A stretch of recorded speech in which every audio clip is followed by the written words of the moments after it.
जय जगन्नाथ। मो ना अरुण कुमार स्वाई। मु जने डायबिटीज रोगी। ये डायबिटीज एक मधुमेह रोग। ए रोगर कौन लक्षण अच्छी मु मो निज अनुभूति आपण मानक सामने परिप्रकाश करुछि। या मोर निजस्व मत। प्रथमे जितेबले 10-15 वर्ष तले मते डायबिटीज हैला सेतेबले कौन हैला मोर गोड़ झिमझिम हैला, मोर टिके बहुत शोष लगिला, बारंबार परिश्रा लगिला, आउ थका लगिला, टिके काम कले भारी अलसुआ लगिला। तेणुकर मते फील हैला मो देहर गोटे किछि प्रभाव पकईछि। तेणुकर मु मोर डाक्तर संगे परामर्श कली। डाक्तर कहले ब्लड टेस्ट करबा पई। मु ब्लड टेस्ट कली। सेठु से कहले जे तुमको डायबिटीज हेछि।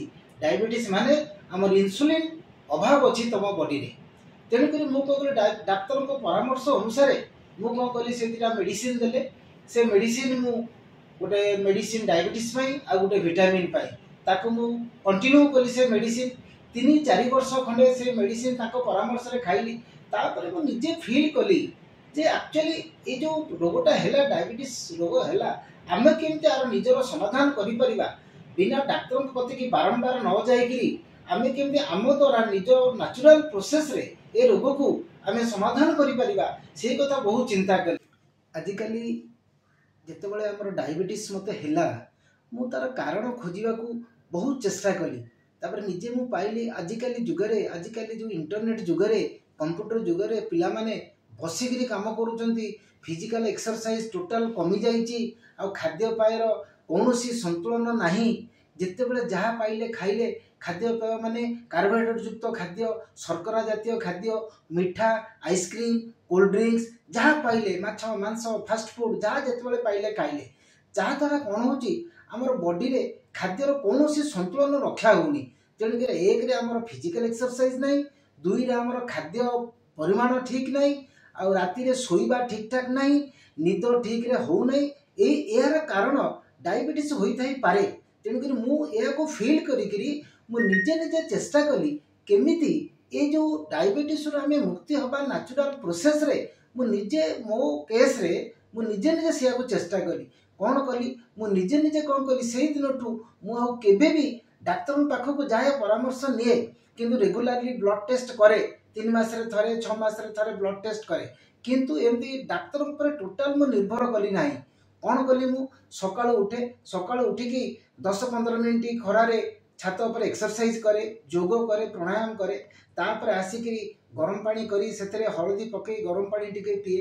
तापर मु फ्रूट्स पाचिला अमृतभंडा, गाजर, काकुड़ी आउ पिजुली जितेबले जहाँ मिलिला टिके ताकू खाए। आउ आलमंड भी ता संगे 3-4 टी किसमिस 3-4 टी खाए। तापर मु मोर चा पिए। आउ डायबिटीज रे आपण चा पी परिबे बिना चीनी वाला चा पीले भल। जदि चीनी वाला चा पिउचंती मझिरे मझिरे चीनी वाला आपण चा पी परिबे। तेणुकर मोर जलखिया मु कौन खाए ना जलखिया रुटी संतुला नॉर्मल खाद्य जहाँ हमर अवेलेबल अच्छी इडली हो रुटी हो चूड़ा कदली। किंतु खाद्य परिमाण टिके कम रखिबे जोटा कि 100% न खाई 80% खाइबे आ 20% खाली रखिबे। तापर मु कौन करे हमर दिन रे खाद्य रे रुटी भात संतुला आइंस भी आपण खाई परिबे। आमिष मांस चिकेन मटन आपण सब खाई पारे किंतु परिमाण कम करिवे आ मसला मसली युक्त टिके खाद्य कम खाइबे। तापर मु कौन करे संध्या बेले टिके मु एक्सरसाइज करे, पार्क रे जाई वॉक टिके करे संध्या बेले। एटलिस्ट आपण दिन को 10 मिनिट सकाळे 10 मिनिट संध्या बेले चलिले एटा डायबिटीज पे बहुत उपकारी। राति रे मु कौन करे राति रे हम रुटी संतुला बा जहाँ साधारण घरे खाद्य ताकू मु खाए। राति 9टा पूर्व खाई कि आपण बिछना को जिवे। आउ डायबिटीज रो मूल मेन होची ठीक रे सोइबा दरकार, चिंता स्ट्रेस मुक्त होबा दरकार।